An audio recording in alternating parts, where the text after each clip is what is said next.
আলোর আমন্ত্রণ ইউটিউব চ্যানেলে বন্ধুদের স্বাগত। বন্ধুরা, তোমরা যারা যুবশ্রী প্রকল্পের নাম নথিভুক্ত করে রেখেছিলে তোমাদের জন্য অবশ্যই একটি ভালো সুখবর রয়েছে। যুবশ্রী প্রকল্পে পঞ্চম ওয়েটিং লিস্ট কিন্তু বার হয়ে গেছে। 2013 সালের মার্চ মাস থেকে কিন্তু ধাপে ধাপে রাজ্য সরকার বেকার যুবক যুবতীদের এই প্রকল্পের মধ্য দিয়ে মাসে 1,500 টাকা সরকারি অনুদান দিয়ে থাকেন এবং এই প্রকল্প কিন্তু 45 বছর বয়স পর্যন্ত এই সুযোগ সুবিধা পাওয়া যায়। বন্ধুরা, প্রথমেই তোমাদের দেখে নিতে হবে এই প্রকল্পের নাম তোমাদের যে পঞ্চম ওয়েটিং লিস্ট তাতে এসেছে কি না। থাকলে অনলাইনের মাধ্যমে অ্যানেক্সার 1 এবং offline form annexure 2 fill up করে নিকটবর্তী এক্সচেঞ্জ অফিসে 8/7/2024 মধ্যে জমা করতে হবে। আজকের ভিডিওতে তোমাদের সামনে যুবশ্রী প্রকল্পের নাম রয়েছে কি না, সেই সঙ্গে নাম থাকলে কিভাবে অ্যানেক্সার 1 এবং অ্যানেক্সার 2 ফর্মটি ফিল আপ করে এক্সচেঞ্জ অফিসে জমা করবে এবং তার সঙ্গে সাপোর্টিং কী ডকুমেন্টস জমা করতে হবে, এক কথা সমস্ত বিষয়টি তুলে ধরার চেষ্টা করব। বন্ধুদের বলবো ভিডিওটি স্কিপ না করে প্রথম থেকে শেষ পর্যন্ত দেখবার জন্য। আর বন্ধু, ভিডিওটি দেখার পর যদি তোমাদের কোনো কোয়ারিজ থেকে থাকে অবশ্যই তোমরা আমাকে কমেন্ট বক্সে প্রশ্ন করে জানাতে পারো। আর বন্ধু, ভিডিওটি ভালো লাগলে এমন অনেক কাজের প্রয়োজনীয় খবর খুব সহজেই পেতে চ্যানেলটিকে সাবস্ক্রাইব করে রাখবার জন্য অনুরোধ করব। তাহলে এবার আমরা দেখে নিই। প্রথমেই জানাচ্ছি যে পশ্চিমবঙ্গ শ্রম দপ্তর বিভাগ যুবশ্রী প্রকল্পের যে নতুন একটি বিশেষ বিজ্ঞপ্তি বার করেছে, এখানে পরিষ্কার যেটা বলে দিয়েছে, এত দ্বারা জানানো হচ্ছে যে যুবশ্রী প্রকল্পের নতুন প্রতীক্ষা তালিকা নিউ ওয়েটিং লিস্ট প্রস্তুত করা হয়েছে। উক্ত তালিকা এমপ্লয়মেন্ট ব্যাংক ওয়েবসাইটে employmentbank.wb.gov.in এর ভিউ যুবশ্রী ওয়েটিং লিস্ট লিঙ্কটি পাওয়া যাবে।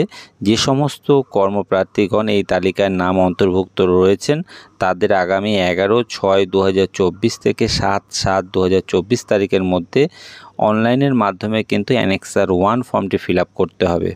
ফিল আপ করার পর যে সাবমিট প্রিন্ট আউট, এটা কিন্তু নিয়ে এমপ্লয়মেন্ট এক্সচেঞ্জ অফিসের ভ্যালিডেশনের জন্য অ্যানেক্সার 2 এটা কিন্তু ওয়েবসাইটে পেয়ে যাবে।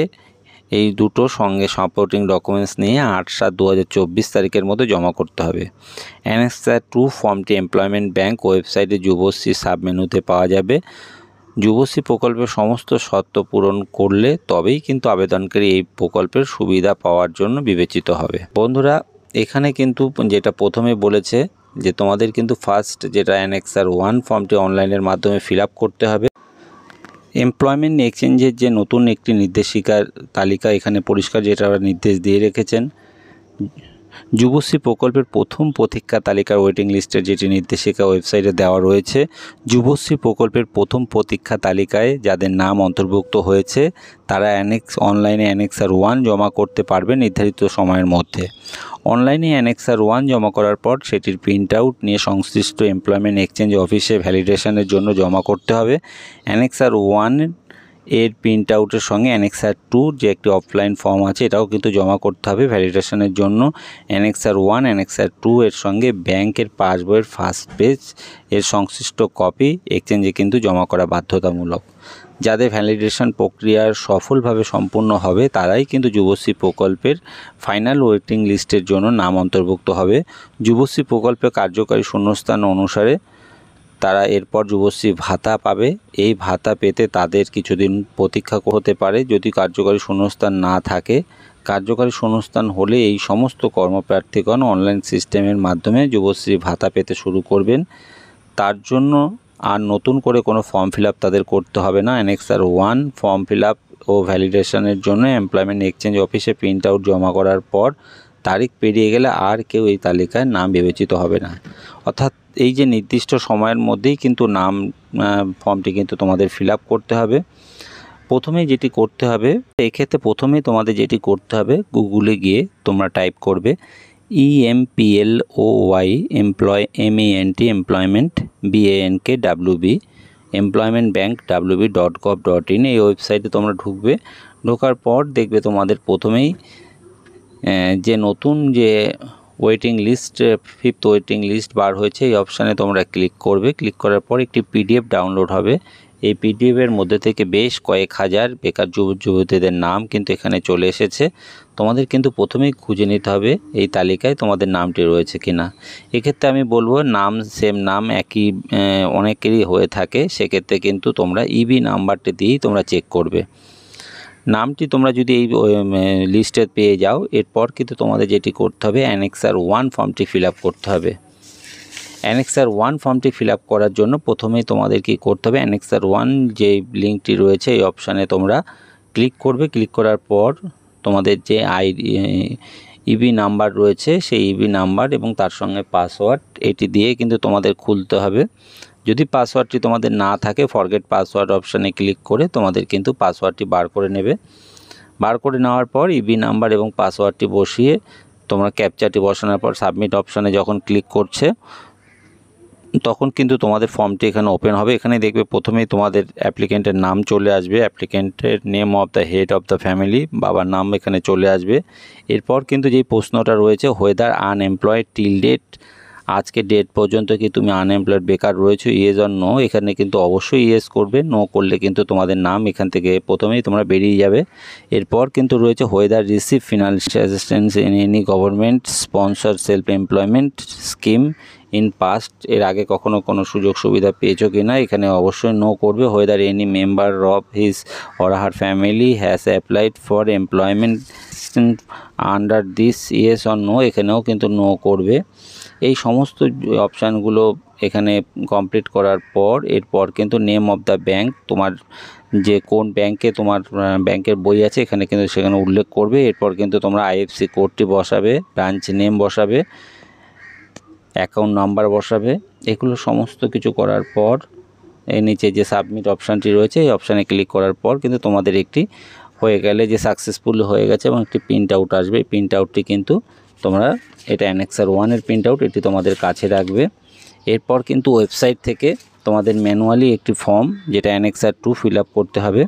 এক্ষেত্রে কিন্তু সার্টিফিকেট অফ আনএমপ্লয়মেন্ট, এখানে কিন্তু তোমরা যে এখনও বেকার রয়েছো তার জন্য তোমাদের একটি হলফনামা দিতে হবে। সার্টিফাইড দ্যাট শ্রী শ্রীমতী, এখানে কিন্তু প্রথমেই তোমাদের নাম লিখবে, son daughter wife of maybe, এখানে কিন্তু তোমাদের বাবার নাম কিংবা তোমরা ওয়াইফও যদি কেউ বিবাহিত হও সেক্ষেত্রে হাজব্যান্ডের নামও এখানে উল্লেখ করবে। রেসিডেন্ট অ্যাট, এখানে ভিলেজ, পোস্ট, থানা, এগুলো কিন্তু ডিস্ট্রিক্ট, এগুলো সমস্ত ফিল আপ করবে। এই ফিল আপ করার পর এখানে ডেট, যে ডেটটিতে ফিল আপ করছো সেই ডেটটি বসাবে। এরপর কিন্তু সিগনেচার অফ অফিসার গ্রুপের একটি অফিসারের দিয়ে তোমাদের সই করতে হবে। ফিল আপ করার পর signature of the officer group A category officer কিন্তু এক্ষেত্রে কিন্তু তার ভেরিফাই করতে হবে, সই করবে। নেম ইন ফুল, নাম লিখবে। ডেজিগনেশন উইথ সিল, এখানে কিন্তু তার কি পোস্ট রয়েছে ডেজিগনেশন এবং তার সিল এখানে কিন্তু দেবে। অফিসিয়াল আইডেন্টিটি কার্ড নাম্বার, এগুলো কিন্তু গ্রুপ এ অফিসার সমস্তটাই বসাবে এবং সেটি ভেরিফাইড করে দেবে। এক্ষেত্রে কিন্তু প্রথমেই তোমরা কি করলে, ওয়েবসাইটে তোমাদের নাম রয়েছে কিনা প্রথমে সেটা শিওর হলে, নাম থাকলে এক্ষেত্রে তোমাদের প্রথমেই অ্যানেক্সার 1 ফর্মটি ফিল আপ করলে।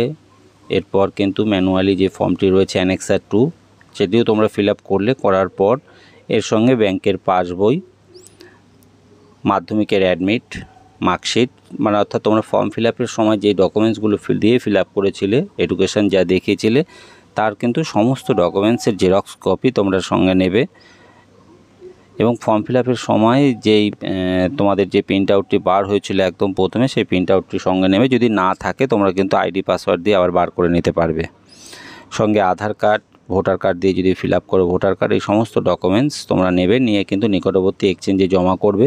এখানে পরিষ্কার বলে দিয়েছে 8/7/2024 মধ্যে কিন্তু তোমাদের এক্সচেঞ্জ অফিসে জমা করতে হবে। আর অনলাইনে অ্যানেক্সার 1 ফর্মটি ফিল আপ করবে 11/6/24 থেকে 7/7/2024 তারিখের মধ্যে।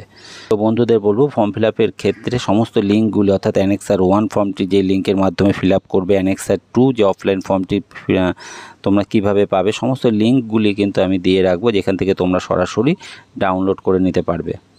আর বন্ধুদের বলবো ভিডিওটি সমস্ত দেখার পর যদি তোমাদের কোনো কোয়ারিজ থেকে থাকে ফর্ম ফিল আপের ক্ষেত্রে, তোমরা অবশ্যই আমাকে কমেন্ট বক্সে প্রশ্ন করে জানাতে পারবে। কেননা বন্ধু, যদি এই ফর্ম ফিল আপের ক্ষেত্রে কোনো একটি ভুল করো তাহলে কিন্তু তোমরা এই ভাতা থেকে বঞ্চিত হবে। আর বন্ধু, ভিডিওটি তোমাদের ভালো লাগলে, কাজে আসলে, এমন অনেক কাজের প্রয়োজনীয় ভিডিও খুব সহজেই পেতে চ্যানেলটিকে সাবস্ক্রাইব করে রাখবার জন্য অনুরোধ করব। ধন্যবাদ।